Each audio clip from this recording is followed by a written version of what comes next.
नमस्कार, मैं दिग्विजय राय। भारत के लोग जन्म से लेकर मृत्यु तक टैक्स देते रहते हैं।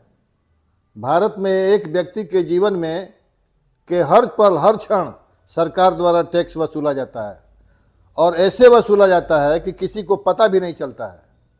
यहाँ एक भिखारी भी टैक्स देता है। बच्चा जन्म लेते ही टैक्स देना शुरू कर देता है। जन्म ले तो अपने दूध और डायपर पर टैक्स देता है।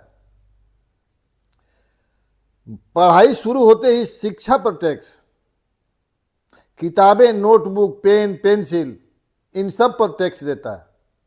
मोबाइल डेटा पर भी टैक्स देता है। जब व्यक्ति कमाना शुरू करता है तो उससे इनकम टैक्स लिया जाता है। अपनी थोड़ी सी बचत करता है तो उस पर भी टैक्स देता है। जीवन जीने के लिए किए जाने वाले हर खर्च पर टैक्स लगता है।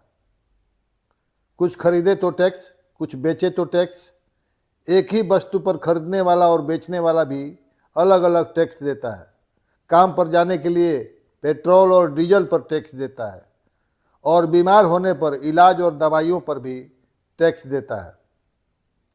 बुढ़ापे में मिलने वाली पेंशन पर टैक्स देता है और मृत्यु के बाद अंतिम संस्कार और शोक सभा में इस्तेमाल होने वाली अगरबत्ती पर भी परिवार को टैक्स देना पड़ता है। इंसान इस देश में सांस लेने के लिए भी टैक्स देता है और बदले में उसे क्या मिलता है? मिलावटी खाद्य पदार्थ, प्रदूषित हवा, प्रदूषित जल और कोई सुरक्षा नहीं। केवल टैक्स टैक्स टैक्स।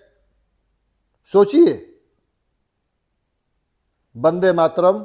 इंकलाब जिंदाबाद।